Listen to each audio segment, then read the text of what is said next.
Hey everyone, welcome back to another episode of the Retro Gamers Podcast, episode number 314. Larry here. And Anthony here. And what is going on, sir? Happy, at least from recording day, Super Bowl Sunday, and happy Valentine's Day. Oh, thank you. Happy Super Bowl Sunday and happy Rip Out Your Heart Day to you as well. Look, see right here. Oh, for you, it was a day of romance, love, and flowers. For me, it was a Tuesday. For me, it was a day of chocolate. And it Just is just a Tuesday chocolate. for all of us. Yes. Just a Tuesday. Yeah, so busy week, busy day actually from when we're recording because it is Yep. Super Bowl Sunday. So Yes. but we got some fun stuff to talk about. Nintendo Direct dropped, which we'll get to a little later. But first, how was your weekend just in general, man? What was going on? My weekend was actually pretty great. Actually went away for the weekend. There you go. Get away a little bit, not too bad. Got away a little bit. Actually, our friend, our mutual friend Jack, has a cool little cottage upstate that we went to. So I just got to go up, relax, unwind. You know, he's like upstate, so it's like nice and quiet. It was The cold. middle of nowhere. Yes, middle of nowhere where you could very easily disappear. Nice. Just like I like it. A cabin in the woods. No, not that bad, but close, very close. Fair enough. You know, there were deer roaming about. Oh, cool. Mm-hmm. And nice. he threatened to kill them all. So well, you had to have dinner, right? Don't get me started. It was delicious. But yeah, so got away for the weekend, just wanted to kind of unwind, relax. And of course, being with Jack, there's always going to be something gaming related going on, which is cool. Always. So so he hooked up his MiSTer. Okay. We did a couple of things. We wanted to do some retro gaming, which we did. I unfortunately didn't record any of it because I didn't really have a setup for it. It's all right. You were getting away. Yeah, and I was getting away, so I just wanted to relax. So we were just randomly going through games of like, you know, hey, you know, like what Super Nintendo game have you never played and things like that. So we were just randomly going through stuff. But wound up playing a couple of really good Super Nintendo games, two of which are fairly new. I believe they're fairly new. Oh yeah, they are. That's what at least that's what Jack told me. The first one that we played, I believe him as far as I can throw him. So. Well, that's true. Yeah, but that's also because of the way he talks to you. But the first one we played is a game that, you know, existed before, an older game called Super Turrican. Yes, great game On Super Nintendo. I had never played it before. And so so we just popped it, you know, we turned it on, we played it, and I was like, wow, I was like, okay, this game is great. And I know it's like one of those games that if you're trying to get the original cartridge, I think it's really hard to get. It's one of those super rare ones. I think so. Yeah. I mean, the only way I've played it right now is through it's Super Turrican 2, or maybe it's the director's cut. It's been a while since I checked it. Pre-installed. Two versions are pre-installed on the analog Super NT. So that's my only ability right now to play the game and what I've ever played. Oh, okay, that's cool. Yeah. So, have you tried playing that game yet, or no? Oh no! I have played it. It's awesome. Cool. Don't get me wrong. Yeah, no. Yeah, like I had a blast with it. It was kind of like we were trying to figure out like how you, like, for anybody who hasn't played it, like how you would explain it. It was kind of like we kind of threw it all together to like it was a mix of like Contra and it felt like Contra with a little bit of Mega Man. Just a hint. I can see that. Yeah, like a hint of Mega Man. And I forgot that we had a third game that we were comparing it to, but because it's a platformer, it's a side-scrolling platformer. You get weapon changes as you go throughout the board. It's more Contra than anything else to me. But I can see that. I know what you're talking about with that. Yeah. Yeah, it just felt that way because of the weapon changes and that it was a side scroller. So like, you know, so those two things, but super fun game. Definitely recommend it to anybody who loves like side-scrolling platformers. Definitely definitely worth the time. So we played that. We played a bunch of random Mario hacks that people made. And I'm not those are so much fun. Yeah, and I'm not going to get into them, but I'm just going to say there are some crazy ones out there, Oh absolute yeah. crazy ones. So we played through a bunch of those. Those were kind of fun, and we were just like testing them out to see like how good they were. Like some of them were terrible. Some of them were terrible. Yeah. Some of them were just bad. But other one, oh, I will mention one of them, which we both looked at each other and we said this was actually brilliant. But somebody took Super Mario Brothers and made it Super ASCII Brothers, ASCII. Okay. So everything in the game were just symbols. Interesting. So they used ASCII language Yeah. to redo the entire game, including Mario, everything that came out. And the way they did it was absolutely brilliant. It was brilliant. Like we were just in awe of like how that came out. So if you ever want to play a Mario Brothers hack, and this is the first Mario game, if you ever want to play a Super Mario Brothers hack, not the first game, but the first Mario Brothers. Yeah. Try and find the Super Mario ASCII version. It was so good. It was really good. I feel like I might have played it. I don't remember. I know I have a couple of Super Mario World hacks, like Brutal Mario World and what was called Super Mario World 4, which are both Brutal Mario. It lives up to its name. Yeah, it's wicked. But the ASCII one was really, really fun. So that's cool. Yeah, so we played a bunch of those. We played a little bit of Mario is Missing. Remember that game? Oh God, yes. Yeah. Because Jack was talking about how like that was the only Mario game he had as a kid because it was educational. I forgot how I came across it because I certainly didn't want it because it was educational. No, I remember renting it from the video store all the time. Rented it. That was my thing. I would always go back to the video store and get it. And I was one of those kids who liked educational games. So yeah, that was weird. It had a very Carmen Sandiego feel to it as well. That's what it was. Probably helped out. Yeah. That was basically what it was. It's like where's Mario? You know what? I think I owned Mario's Time Machine, which is kind of like the sequel, if you will, to Mario's Missing. But nevertheless, those educational games. So you learned something while you were up there. You did, and so we played a little bit of that for nostalgia purposes. We played we played around with some Genesis games and other NES games, but then he had two newer games, new homebrews that were on his MiSTer. And I like that. Yeah, the homebrews are always fun. Or can be. The first one was Demon. Let me get the name right because I don't want to muck it up. Demons of Asterborg.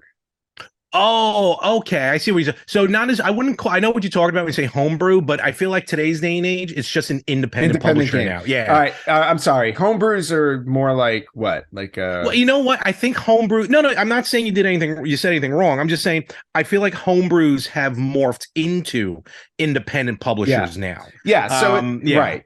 So basically, it's an independently made game. It's it's a side-scrolling platformer. But it's got like it's kind of got a bit of a Castlevania vibe to it. Yes. Why do I feel like I either had because you can purchase it? Yes, you can buy it. Yeah. And we sent you a link to it, I think, over the weekend. Yes, and I think I might.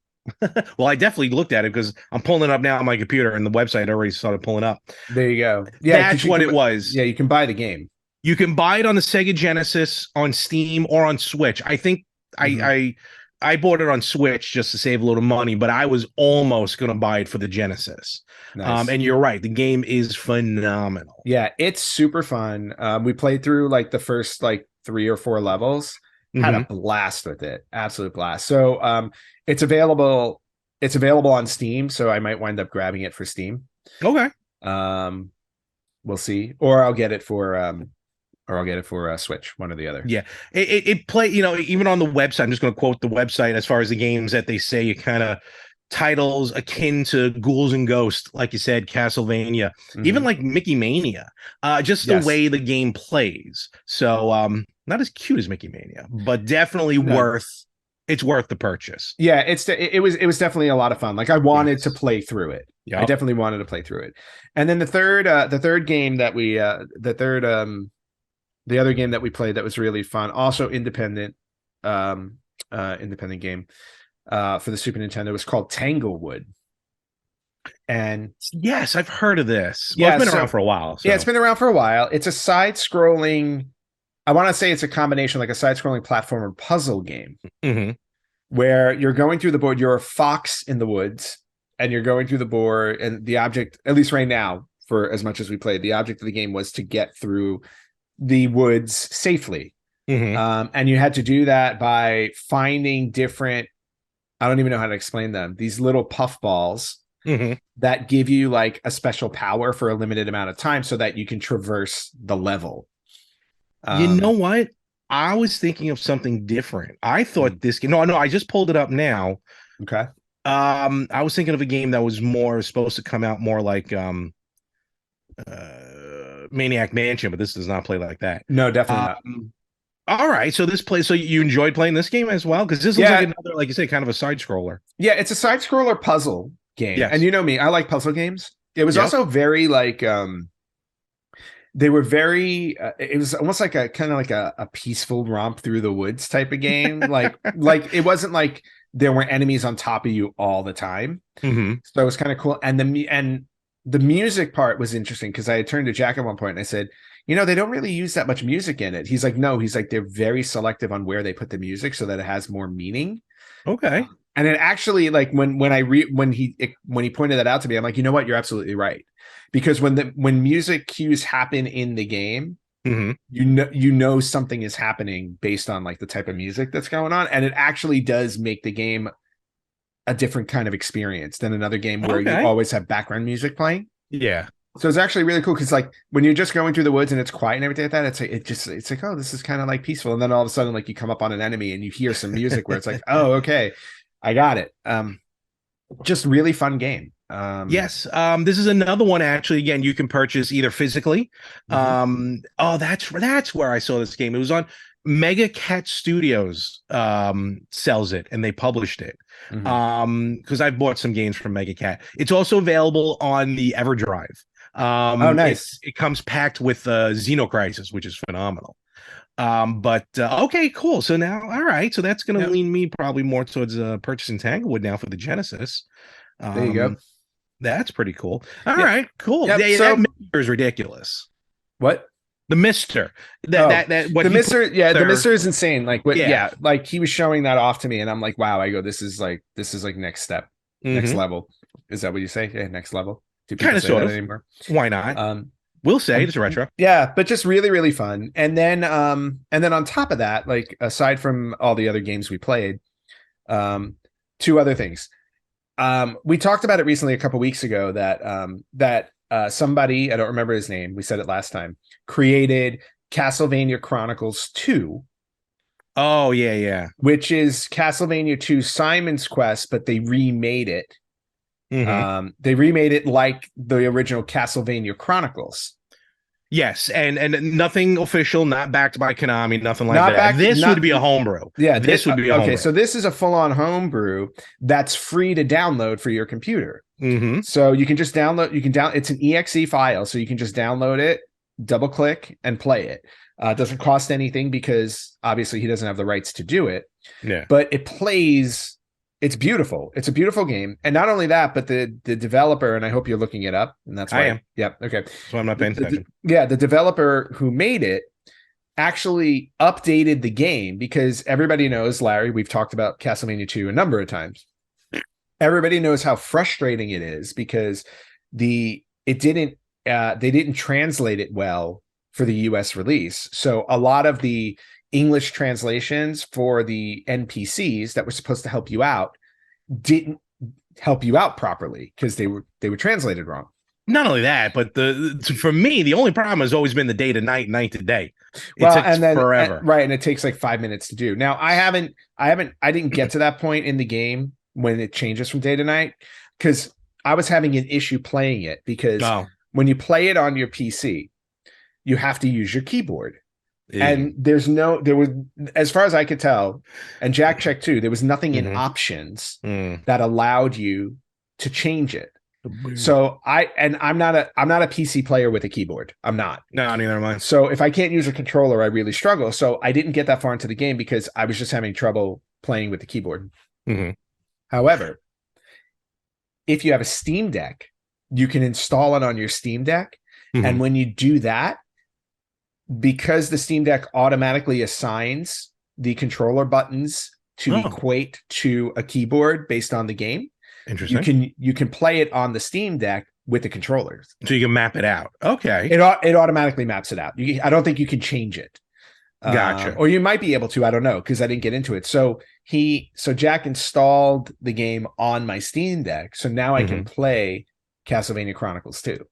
Okay. So that's really cool. The developer, indie game developer, BMC War Machine. BMC War Machine is who put that together. Yeah, so if you are interested in playing Castlevania 2, Castlevania Chronicles 2,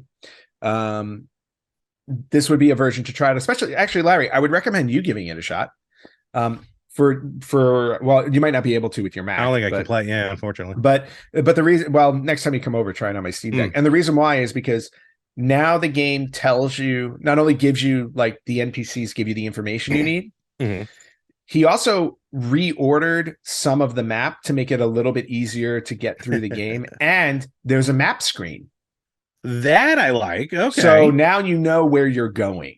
Yeah, and I think that was those were a lot of the issues with the original Castlevania 2. You didn't know what to do sometimes because the NPCs didn't help you the way they were supposed to. And there was no map to tell you where you're going, so it was easy to get lost. And of course, the third thing, the day to night thing would take so long to transition. And that's the only part that annoyed me. Yeah, and that it got very cumbersome. Yeah. I was always on the minority side with that game because I enjoyed it. And I was explaining to Jack, I think the reason why I enjoyed it as a kid so much was because I had the first issue of Nintendo Power that helped you through Castlevania 2. Yes. Issue number 2, I believe. Oh, that was issue 1. Was issue number 1? Issue 1 was Super Mario Brothers 2. Oh, thank you. With the off-color Mario outfit? Yes, I was getting confused with what was the first issue. But I had the Castlevania 2 issues, so that helped me get through the game. That's Simon Belmont, holding Dracula's head. Yes. And there were 2 issues in, and already parents are calling Nintendo. Parents are calling, like, why are you showing a severed head? Basically, yeah. And I was like, this magazine's awesome. Yes. Yeah, for us. Yeah, totally. So we did that. And then to finish off our my weekend story. Yeah. Jack, as we know, is the fixer of all things, right? He really is. I need to get to him about a certain Virtual Boy. So yeah, I don't think you need to worry about that. Some things are unfixable. So I gave him one of my PlayStation 5 controllers a few weeks ago. Oh, did you? Oh, that's right. Because I literally, like, see this? Literally spilled a full one on top of my controller. Just unbelievable. Like a waterfall. Unbelievable. It was leaking water for like a day. How much do you drink? I mean, how much was spilled at that point? Well, no, I mean, no. I'm telling you, it was like almost this whole thing. Like almost like the 28 ounces. So low, and it was also, I put flavor in my water, so it was flavored water on top. Ah, yummy. So anyway, so he told me, he's like, because I told him, I said, it's dead. He's like, no, give it to me. I'll go through it. He said, I might not. Right. I'll bring it back to life.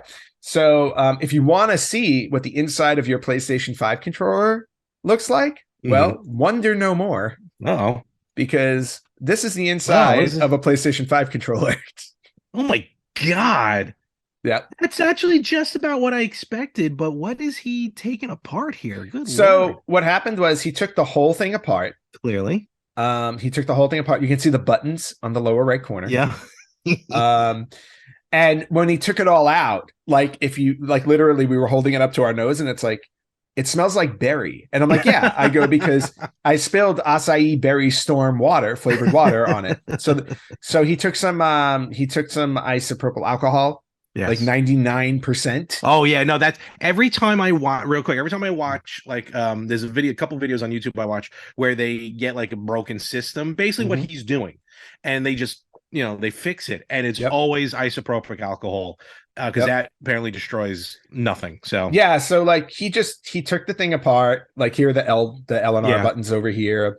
He took Q-tips with isopropyl alcohol. He cleaned all the chips, the batteries, everything. Because I told him, I said, "There's no way the battery is going to work. I spilled water on it." He's like, "No." He's like, "This stuff is all protected." He really is the Willy Wonka of all this. He is. So like, he was having a blast. Like, I'm sure he was. Yeah, he was having a blast, and it was so late. Like, when he was working on this on Saturday night, like I went to bed because it was like 12:30 in the morning. It was 12:30 in the morning. I'm like, dude, I want to see this through with you. I go, but I'm tired. So, man. So he took it all apart, cleaned it all up, and everything like that. By the way, this is the microphone here. This tiny little thing. I was wondering what that was. Okay, this is the microphone. It's the. I don't know if you can see my mouse on the screen. So it's south of the isopropyl alcohol cap. 3 clicks down. Yeah, basically, it's towards the bottom of the screen to the left of the black part of the controller. Yeah. Like that's the microphone. So cleaned it all up, and then he hooked it up to his Steam Deck to play test it. Almost the entire controller works, except 3 of the buttons: the triangle, X, and circle, and then up on the D-pad. Oh, interesting. Only those 4 things. So he has to replace a couple of things in there, but he looked it up online. He's like, if these are the things that are wrong with it, it'll cost like $5 to replace the parts. You don't want to spend $70, just get a brand new controller. Well, and that's what I told him. I said, this is why people like spend $70 on a controller. It's like one piece stops working. You don't know what to do with it. He's like, yeah, he's like, it's easy to fix. You just have to figure out what's wrong with it. It's easy for him to fix. The 2 of us would have killed ourselves trying to do this. Oh, no. Like he was struggling so much just to take the shell off of it. I would have given up right there. I would have been like, nope, it doesn't open. I'm Amazon. Done. I'm done. One new controller. So, but that's what the inside Alrighty. of a PlayStation 5 controller. Maybe I should have held on to my Retro Freak and have him take a look at it. I told him the Retro Freak story. I told him the Retro Freak story, and he just kept looking at me. He's like, why, Larry? He's like, why does Larry do that? And I was like, I don't know. If you guys don't know the Retro Freak story, really quickly, Larry bought a Retro Freak after I told him how cool it was because I bought one in Japan. And a Retro Freak basically was the original all-in-one system. Yes. You can play almost everything that wasn't a CD-based system on it. Yeah, handheld and like cartridge console. So I played like 16 different consoles. Yep. And I told Larry when I was doing my traveling in Japan at the time, because I was traveling for work there a lot. I told him, do you want me to get you one? And he said no. And then eventually he decided to ordered one from Europe. Yes, I did. Gets it. Yep. Has trouble with the Genesis cartridge portion of the Retro Freak. This is what you thought to go wrong, but okay. Has a little bit of trouble with the cartridges coming in and out of the console. And 24 hours later decides I've had it. And he throws it in the trash instead of returning it for a refund or an exchange. That's true. So but the reason why is because the Genesis wasn't really working properly, but I also bought an attachment that went with the Retro Freak. It was built personally for it. Yes. To play like Game Gear and Mega Drive, the Master System games. That was not fitting in. So if its own peripheral was not going to fit into it, and yes, you're right, because I was looking into it. I'm like, well, I need to ship this back. And they're like, well, it's coming from the US. We're not going to cover shipment. And at that point, I was like so frustrated. I'm like, I'm not going to ship this back just to get another one and then be stuck with the shipping because I don't know what the rules are over there. I was like, you know what? It was nice knowing you. Into the trash it goes. So it's somewhere on Staten Island, probably. Yep. Where all the trash is. It's in somebody's house. I guarantee you somebody. I guarantee you somebody pulled that out of the trash. I don't know. Probably Jack. But yeah, probably. But I'm better off for it because I got way better systems. Oh, like that Polymega, right? Listen, I told you the analog. I'm not jealous. I'm not upset. I was never jealous. No, but you're I'm never not jealous. upset or regretful. That's the word I'm looking for. Regretful. You don't. I am not completely regretful for canceling the Polymega. No, your credit card is. Actually, no, they're very happy. No, I ended up spending way more money than the That's Polymega. what I mean. Your credit card's very happy, but your bank account probably was not. But I also could have been playing TurboGrafx by now, but that's a whole nother story. So that's very true. But in any event, Retro Freak, I don't recommend. Well, no, you could have been playing TurboGrafx on the Retro Freak. That's what I meant. Yeah, I could. Well, yes, except for the one TurboGrafx CD game I have. Well, that one, which you could have played on the Polymega. This is true. So, oh well. Well, I'm glad you had a good weekend. Yeah, it was a good weekend. Good. What about you? What happened this weekend? Did you play anything? Were you in well, stupor? Did you pick up Hogwarts Legacy? No, but apparently everyone else in the world has. Yeah. I'm not a Potter fan, so Guilty. I'm not gonna. No, a lot of people have. So much so that our friend Frankie told me that I need to put down Marvel's Midnight Suns and play Hogwarts Legacy. If Frankie says that, so Frankie has it. Frankie has it. Okay. Yeah. I wonder. Oh, I got to ask him what house he got in. He should be a Slytherin. I've never seen any of the movies. Wow. Again, I'm just not because I'm like, oh, I just never watched him. I kind of want to see him, but I never got around to it. All right. Well, look, it's a very all-encompassing world, so it's enjoyable. It's an enjoyable experience. I can just tell people get upset when they get picked into Slytherin. So that's all I know. Well, that's why I said, like, if I had to guess, Frankie's a Slytherin. But maybe one day I'll pick that up. No, but this weekend, actually, I didn't do much this weekend because I was at my parents' house. But this week, at least, I've been really playing some Switch games because, and we'll roll right into it. The Nintendo Direct dropped. Yes. So, which I was so happy about. But actually, before we get heavily into the Nintendo Direct, remember, folks, we appreciate everyone who listens and watches. Remember, always hit like, subscribe, hit that thumbs up, share wherever you can share, and turn the notifications on. So that way you know when new episodes and maybe new specials or whatnots might drop on social media. And in fact, and where can they find us on social media? Yeah, you guys can find us on Facebook.com/RetroGamersPodcast, on Instagram at RetroGamersPodcast, on Twitter at RetroGamersPod. You can listen to us wherever you listen to podcasts. You can watch us on YouTube at RetroGamersPodcast, or you can email us at email@theretrogamers.com. And to what Larry said, if you like and subscribe, you would have seen this past Sunday on YouTube, we had our annual Tecmo Super Bowl prediction. Yeah. To which I don't even remember what happened. Well, in our prediction, the Chiefs won. I don't remember the score exactly, but I remember the score. I didn't remember who won, but the Chiefs won 24-14. Okay, so we had the Chiefs. The official Madden had Philly like 31-17 over the Chiefs. Now, as of this recording, the official game hasn't happened yet, so we won't know how things turn out until later on tonight. Yeah, we are hours away from the Super Bowl right now, so basically next week we'll come back and see if we were correct. Yes. Yeah.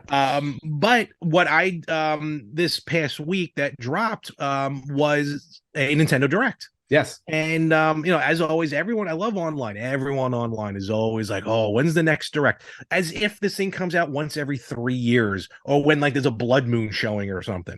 It comes out like, I don't know, like maybe 3 or 4 times a year. So yeah. And it was a very good one. And you know what? This was a very good one. There've been I feel like the directs have been a little more frequent because now they're doing movie directs. Well, they do so their direct is just when they put something up and they put it on YouTube. Right. Then it actually drops on Switch for information. They have Pokemon directs. They had Super Smash Brother directs. They always the Pokemon one's coming up in a couple weeks. Yeah. But this was a straight on Nintendo Direct. But what I also love is now when they announce it, they always announce them like 2 days early or a day early even. Yeah. They always then go into detail, saying like this Direct will be like roughly 40 minutes of new games coming out this year. Or like when they dropped the first trailer for the Super Mario Brothers movie, like they specifically had to say there will be no mentions of video games in this trailer. I mean, in this Direct, because everyone on the internet like just comes up with these wacky things that they think is going to happen on the Direct that Nintendo's kind of like preparing us. Like, look, we're only going to talk about this. We're telling you right now we're not what we're talking doing about this. Yes. Yeah, basically. So the Nintendo Direct dropped. It was roughly a little over 40 minutes, probably. Overall, I got to admit, and we're not going to touch into every game. I just have a handful of games that I'm very interested in. A lot of which just seems to be par for the course for Nintendo, but a lot of remakes, remasters, reissues, which I think is cool because a lot of them are coming from systems that, the systems weren't too good for Nintendo, which is the Wii and the Wii U. Right. But now that the success of the Switch. Well, the Wii was the Wii was very successful. It was, let me rephrase that. It was very successful, but I feel like there's really not that short of maybe Mario Kart and Galaxy and Zelda aside, like there weren't any like heavy hitter games that people are always clamoring about. Mm. The Wii U, yes, that definitely was a failure. Yeah. Not in my eyes. I love the Wii U, but I was very happy with my Wii U. yeah, business wise, it was a failure. So at least a lot of these games can get fresh air breathed into them. Second life. Yeah, and that, so I don't mind so much the remakes and the reissues and stuff, but I gotta say, like the first 20-25 minutes of the direct, I was like, okay, Yeah. games. No, Nothing. I felt the same way. It was just a lot of just like, it was almost like it's early in the year, so we're just gonna get this information out. Yeah. Type of thing, of like all of these old games that we're just re-releasing on the Switch for you to play. Basically. Yeah. So I was like, all right, I almost started losing interest. I wasn't mad. Trust me. There's people out there probably already typing, this is ridiculous. Yeah. Where are my games? Well, rah. Yeah, but they had two really big two big things that they did. But that's the way Nintendo goes. Like most of the time, it's like you get one or two really big announcements to get you excited about their console, and then the rest are just like, hey, there are all these other things coming out too. So, and what happened for me was, as I was kind of getting like, all right, so really nothing too big, even though like a Dead Cells Castlevania DLC is going to be coming out on it, which looks pretty sweet. I was kind of losing interest until finally, like halfway through. And then they're like, stay tuned. Here's what we have. And then they do the, yep. And then it cuts, and then it just, that red background, Nintendo Switch background. Actually, it was white at this point. Here comes the Game Boy, and then the Game Boy startup screen. Ding! I literally screamed an audible yes, and did a fist pump, because now, which everyone's been waiting for years at this point, the Game Boy and the Game Boy Advance are now on the Nintendo Switch. Yep. Yeah, and that's a big deal. It was very big. Actually, so big where I thought it was just going to be the Game Boy. So they just do Game Boy. I was like, whoa, finally, right? And then we'll get into the titles and everything, the launch titles. So they go through that, and I'm waiting to be like, you could purchase a Game Boy controller from Nintendo, shaped like a Game Boy. I was just going to say, I don't think you need that. No, but it'd be awesome. So they go through that. I'm like, all right, awesome. And then they're like, and also, because they did that with GoldenEye, here comes the Game Boy Advance startup screen. And my head almost exploded, because I wasn't even thinking GBA. And then they have the startup screen, and then, Game Boy Advance coming to Nintendo Switch Online plus expansion pack. I was like, I got that. I can play this. So, as the handheld gamer, really between the two of us, I'm totally stoked for this. As you should be. In fact, you're so stoked that I'm going to step away. So there we go. So I'm just going to talk then at this point. There are a bunch of games, almost dare I say a total amount of games. What, I forgot to pay the bill? No, we're recording while the sun's going down, so I had to turn the light on. That's how long we're going. Even the sun's like, I'm done. Yeah.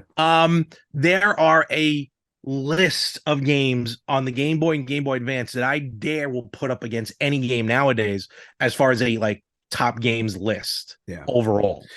And for you, Ant, as a non-handheld player, now you have even stronger opportunity. I mean, yes, I know you, all joking aside, you have the Retro Freak and you can play that. Yeah. But now it's gonna be a little easier, at least for some titles. Well, for me, it comes down to affordability, No, I'm not even. No. What I'm saying is, like, the Retro Freak is great, right? Love it. I absolutely love it. But it only plays the games that I own. Like I transfer the games that I own to the Retro Freak, or I just put, or I can put the cartridges in. So for me to play like all the handheld games I would want to play, like that would be a very expensive endeavor. So actually having them available on the Switch Online, to me, to your point, is advantageous, because for that annual price, I can just play them. Basically, yeah. And we're gonna get right into it. So here's the list of the launch titles of for the Game Boy and the Game Boy Advance. All right, so for the Game Boy, right now, available currently, The Legend of Zelda, Link's Awakening DX, which was specifically made for the Game Boy Color. Okay. Tetris, which to me is the definitive version of Tetris. Why is it oh, you mean the original Game Boy Tetris? The original Game Boy Tetris, to Yep. me, is the best Tetris to play out of all of them. Okay. Just fun to play. Super Mario Land 2, 6 Golden Coins, which was the debut of Wario. I've never played that. Yes, no, that one. We'll get into a little bit here in a moment. Okay. Gargoyle's Quest. The red demon from Ghosts and Goblins got his own game. Ooh, nice. Game and Watch Gallery 3, specifically Game and Watch Gallery 3, which was a collection of the old Game and Watch games. Very cool. Metroid 2, Return of Samus. That's all you got to say there. Wario Land 3, Kirby's Dream Land, which was the original Kirby game. Wario 3, Kirby's Dream Land. Okay. And then I just cool to see they got like a third party like this. Alone in the Dark, the new Nightmare.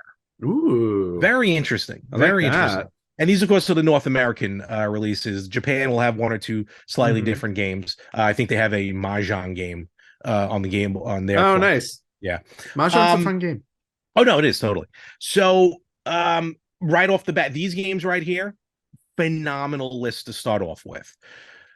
Link's Awakening DX, that had the special color dungeon that you could only access on Game Boy Color. Oh, yeah. So even though you could play it on the original Game Boy, to get that was on the Game Boy Color. In Link's Awakening for the Switch, it was the house that ended up being the you can create a dungeon.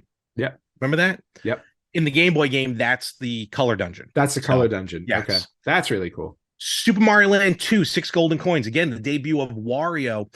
And as much as Super Mario Land was so different on Game Boy for a Mario game than it was on the NES, this version brought it back to the more traditional Mario look and feel of the game. Some interesting power-ups and stuff like that, but it was more a smooth transition at that point. Again, Game & Watch Gallery 3, awesome collection of the old Game & Watch games. That I always have fun with those. Those are great. Those are awesome. And they have like modern versions and the classic versions on there. Nice. And then I think you have to get like 300 points in each game and you unlock another game. I forgot what the other ones are. That's cool. Yeah. And then again, with the others, just kind of speak for themselves. Metroid 2, I wish I had Metroid 2 to play on the big screen, but I played through it on my 3DS. Nice. So, and then coming soon to the Game Boy, and there is no time frame. Nintendo's basically going to release these new games whenever. Okay. But they showed kind of like, coming soon, Legend of Zelda, Oracle of Seasons, and Legend of Zelda, Oracle of Ages. Nice. The Pokemon trading card game, and Kirby Tilt and Tumble. Oh, wow. Which is interesting because you actually had to move the Game Boy. You had to move the book. Yeah. Yes. So that's for Game Boy.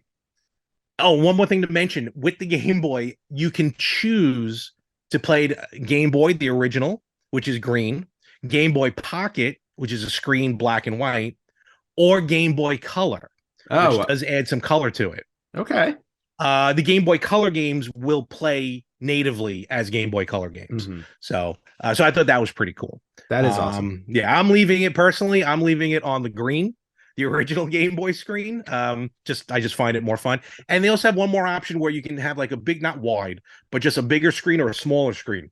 I made it small. I just feel it fits better as a smaller screen. You got a lot of detail around it that's not there, but still. All right, so that's Game Boy. And then we'll get into the Game Boy Advance, and then, Ann, I'll get your thoughts on which games you're interested in. Game Boy Advance launch. Super Mario Advance 4, Super Mario Brothers 3. That's one game. WarioWare Inc. Mega Micro Games, which was the first WarioWare game. Okay. Mario Kart Super Circuit, the first handheld Mario Kart game. Mario and Luigi Superstar Saga, fantastic RPG. Okay. The Legend of Zelda, The Minish Cap. Ooh. Probably one of the best Zelda games, in my opinion, of the Zelda series. I love that game. I've never played it. That one definitely. Yep. And a game I've never heard of, and it's an American release. Kuru Kururin. Kururin. Kururin. Okay. Basically, it's a helicopter, but imagine a baton, just the way the game looks. Yeah. a constantly spinning baton that you have to maneuver through a maze. Oh, interesting. And you can't touch the walls or anything. Can't touch the walls. Yeah. Okay. So I thought that was really cool. And then coming out later on, Metroid Fusion. Once that comes out, I'm picking that up again. Kirby and the Amazing Mirror, Fire Emblem, F-Zero Maximum Velocity, and Golden Sun. Nice.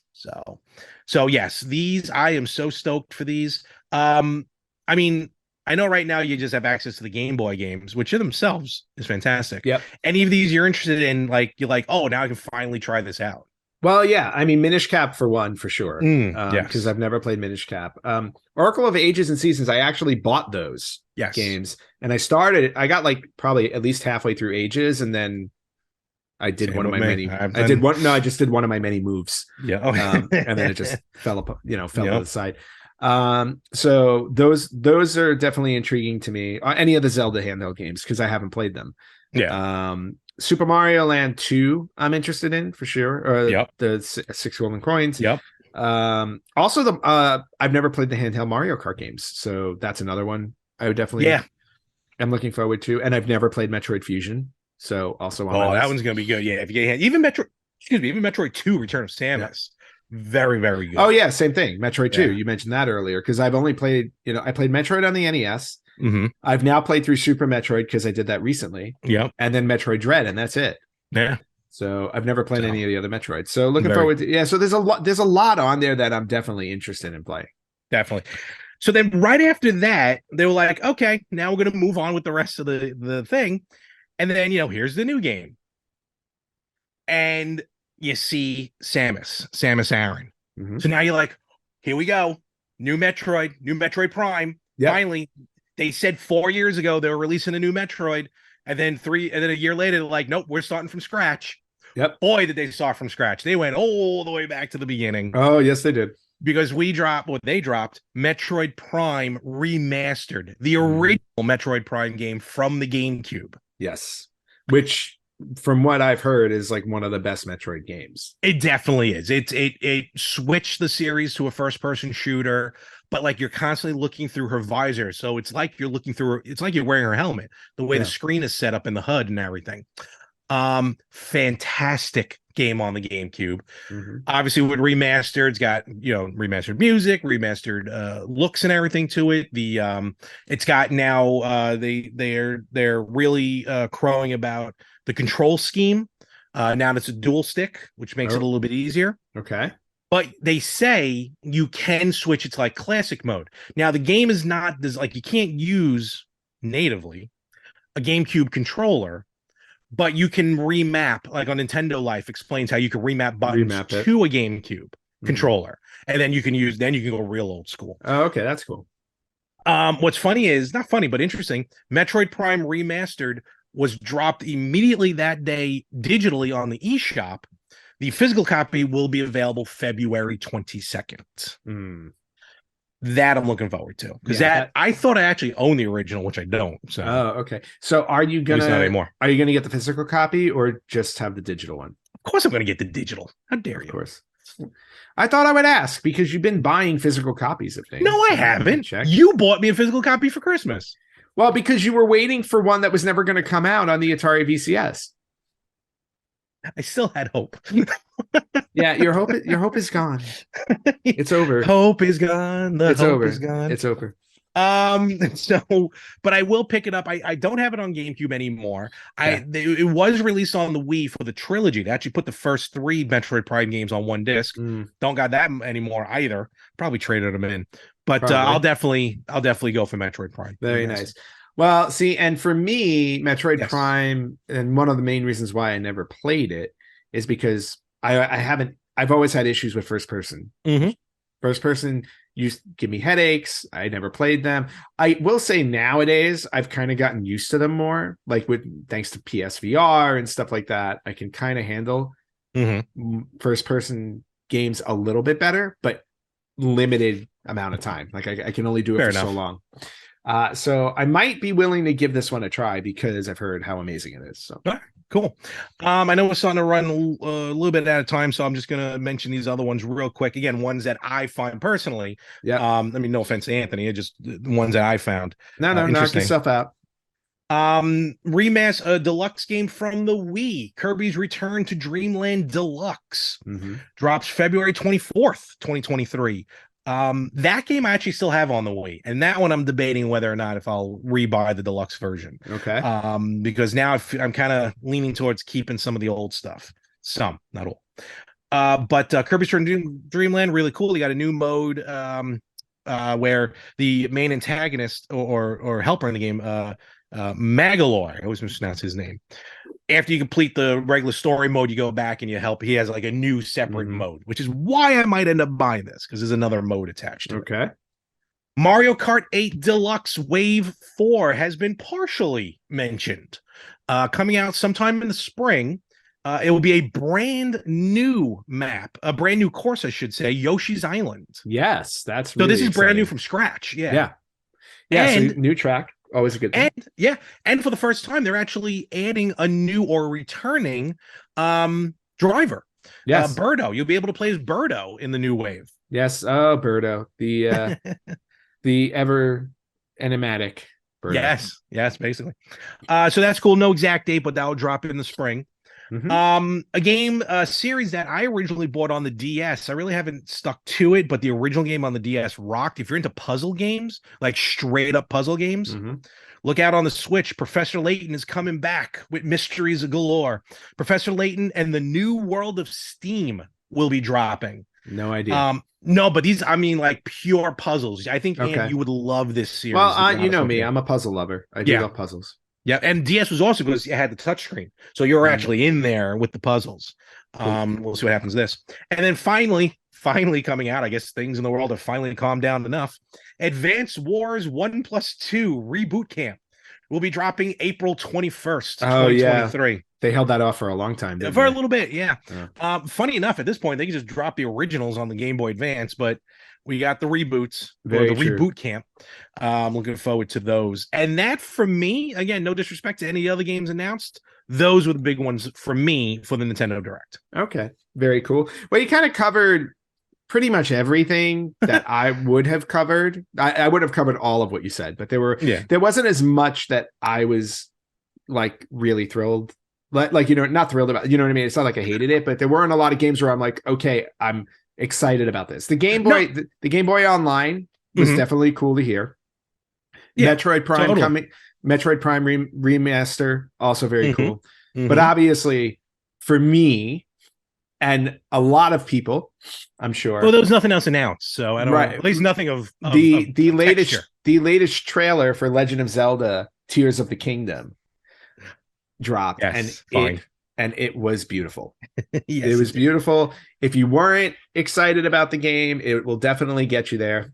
And on top of that, they did announce a couple of things. One obviously caused a bunch of people to cringe just a little bit.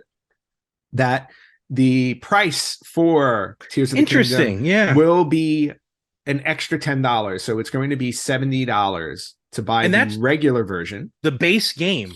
The base game. $70. This is something new. Nintendo said this is not new for games moving forward, but it will be on a, you know, an case by case by case basis. Well, and you know what's funny? If you go back to the 90s when games were coming out, this is what I was thinking of. Well, and I don't remember this because obviously at the time I wasn't personally buying the games, but certain games on the Super Nintendo and the N64, some of them cost $10 more, and on a rare occasion, $20 more. I remember N64 games being regularly 70, almost $80. Yeah. So this one being an extra $10. I mean, again, for what you're getting, and that's the thing, for what you're getting, to me, I don't see an issue with it. And again, and if you were to price compare, honestly, like games haven't gone up in price that much over the last 40 years. You know, they've actually come down a little bit. Well, right. Well, you know, because like I think in general, like in the beginning, they were more like $50. $50 was what I remember as like a regular price. Well, no, what I mean is like because the carts. Carts cost more than CDs. No. So, They do. But what I'm saying is just a general price. Like, I know you're talking. Okay, I got you. Like, generally, like games inflation. Generally games are like $50. Then they went up to 60, right? And for a while now, we've been sitting at 60. And I'm not condoning that they should charge more because, especially because my issue with digital. Like, if you're buying something digitally, you should not be charging the same price as a physical copy. You shouldn't. It doesn't make any sense because you're not creating anything physical. But a $70 game today would probably be like if you were to adjust for inflation, like $130 for like if you adjusted inflation. So it, like, to me, it's not terrible, but if you're buying a digital copy, I don't think it should be $70. So here's the thing, and here's probably, I'm sure, I mean, I don't know what Nintendo's thinking, but okay, you got your fan base. Zelda fans like yourself are going to buy this for $70 without question. No, you know what I mean? Incorrect. Some of us are going to spend $129 on the collector's edition that they announced that already sold out on Best Buy within minutes and was already posted on eBay for triple the price because people are horrible. I think I honestly think eBay has a rule on that nowadays, and those will be taken down soon. Okay. But you're right. Yes. Collector's editions aside, and that's cool. Don't get me wrong. Trust me. I've bought many a collector's edition. Yep. But even with the base price, they announced that not a week or two after they announced the return of the Nintendo Now, yes, I know this is more on the digital side. Don't get me wrong, but on the eShop, they returned with the vouchers. Yes, where for $199.95 you get 2 vouchers, and those 2 vouchers are eligible for a ton, not all, but a ton of video games, basically first party Nintendo games. And Zelda Tears of the Kingdom is going to be in that list. Oh, that's cool. So by buying the vouchers, you do save a little bit of money in the long run, especially if you're going to buy Zelda. When I first did it, I bought Ultimate Alliance 3 and then something else I forgot. Right. And it ended up saving me like 10, maybe $15 in the long run. Here, you probably save a little bit more if you end up buying Zelda. Right. So there's ways around it. Okay. Yeah, no. And I get that. So anyway, so Tears of the Kingdom, definitely the biggest announcement for me because I definitely can't wait for that game. A lot of vehicles they showed off, which is very interesting. Yeah, and they showed off a pretty sweet amiibo. Yeah. Oh, yes, they did. Yeah. For those of you who like amiibos, I'm not an amiibo guy. Amiibo.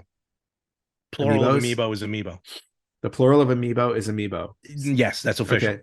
Tell me that in the dictionary. Look it up in the dictionary. Nintendo said the plural of amiibo is amiibo. Because they made up the word. I don't know. All right. So then it's not in the dictionary. I don't like them. Plural of I don't like that. Is amiibo. Go away, Nintendo, with your word making. All right. And amiibo rule, trust me. And in this one, with the Zelda ones, you get different fabrics for your kite or whatever that thing is, hang glider. Yep. And some different weapons and stuff like that. Yeah. And like almost all the Zelda amiibo will work with this. Yeah, which is cool. Different things. So if you want to borrow any of mine, let me know. I won't, because you're not getting the game. So no, I meant the amiibo. Oh yeah, you'll buy the amiibo, but you won't buy the game. I love the amiibo. Trust me. You think this is big? No. I understand that, but I'm just saying, like, you'll buy the Zelda amiibo for the game, but you won't buy the game. Oh, 100%. Yeah. Yeah. See, that just tells. I got Breath of the Wild amiibo. Yeah, it's true. That just. But you also bought the game. I did, yes. Yeah. So, well, it has since been archived. Yeah. Well, moving on. Let's see. Before that was Nintendo Direct. Before we wrap this up, just a few quick things news wise. Yep. Since we went through a lot of Nintendo Direct. First thing to throw out there is we talked about Atari again.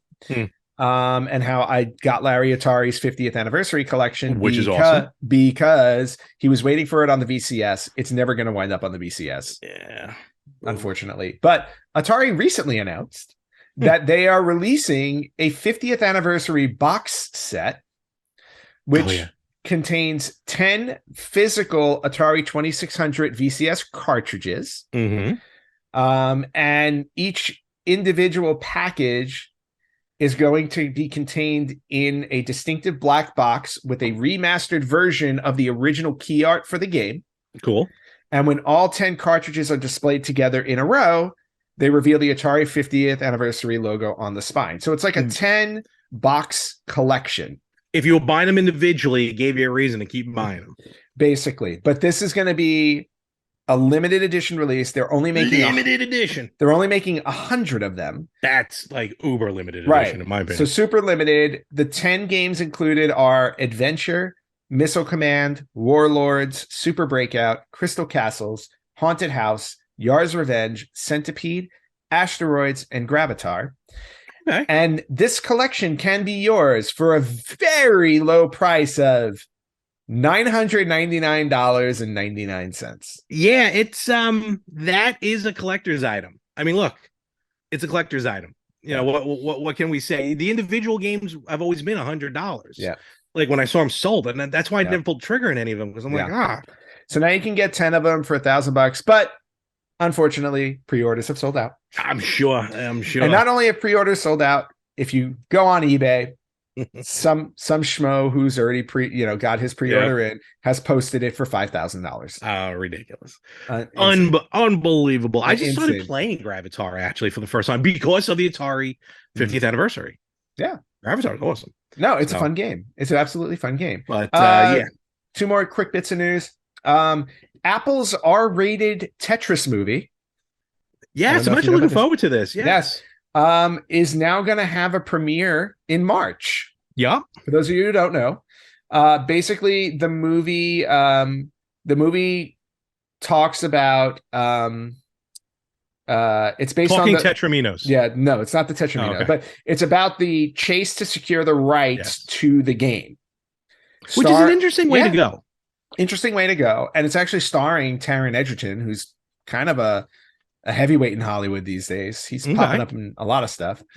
So that's going to be available for streaming on Apple TV this year. It's going to be at South by Southwest this year, which is a big film. Yeah, very big. Big film. I want to say convention, but it's not. It's a festival. Festival. Thank you. Big film festival. I work in entertainment. So that'll be interesting to see. And then the last bit of news, if you want to watch something now, since the Tetris movie isn't released, here's something interesting that you can watch, because Daniel Ibbotson, known to his YouTube followers as DJ Slope of Slope's Game Room, has been following you'll know this well, has been following the saga that is the Intellivision Amico and how that system did Kickstarters and was going to come out and then put on hold, and then they needed to raise a little more money, and then they did, and then they were going to release it again, and then they said no, never mind. It really fell apart. Yeah, it fell apart a lot, but they took your money. I got it back. Oh, you did get it back. It was a refundable down payment. Oh, okay, you got the refundable one. So anyway, I don't know if everybody got it back. So anyway, so Daniel Ibbotson apparently has been following this so closely that he has now released a documentary covering the entire, I don't want to say scandal, but the entire story of the Intellivision Amico. It's free to watch on YouTube, and it's 4 hours long. Oh my God. It's the Schneider cut. It is a long story, apparently, but I'm very interested in watching it because we followed the whole. We did. We were following the Intellivision Amico for a while, and I know you pre-ordered it. I did not because I was elbow deep. Yeah, you were elbow deep. I was standing by the sidelines to see if you were going to get screwed, and of course I was right. You had your foot on my head. Yep. I was like, hang on, Larry. It'll come out. Don't worry. You hang on. Yeah, I wouldn't call it a scandal. You're right. Just a story. A lot of bad luck. Yeah, just a story of what happened there. But I'm I guess. I'm actually interested enough that I will watch this documentary over a 4-day period, like I did the Justice League cut. Over a 4-day period, I'll watch. Yeah, I know. Look, you can take your time and watch it. Yeah. I watched what was it, the Nightmare on Elm Street and the Friday the 13th documentaries that they did. Each of them, I think, were like 6 hours long. Oof. So, but I'm really interested in watching that. So if anybody out there was following the Intellivision Amico and wants to know what exactly happened, there's a 4-hour documentary on YouTube you can watch for free by Daniel Ibbotson. All right. We'll check that out. And that's it for Retro News. All right. Let's call it. I got a game to go to. Yes, you do. Food to get to. Yeah. And I have some video games to play because I'm not watching the Super Bowl. Awesome. I don't blame you. All right, Ant, where can they find us? You guys can find us on Facebook.com/RetroGamersPodcast, on Instagram at RetroGamersPodcast, on Twitter at RetroGamersPod. You can listen to us wherever you listen to podcasts. You can watch us on YouTube at RetroGamersPodcast, or you can email us at email@theretrogamers.com. Like, subscribe, thumbs up, do it all, share, and hit the bell icon or reminder icon on all of them so you know when we're posting. Yes. With that, and have a good week. You have a great week as well, and a happy Valentine's Day to one and all. But it's a Tuesday. We'll catch you everywhere next week on the Retro Gamers Podcast.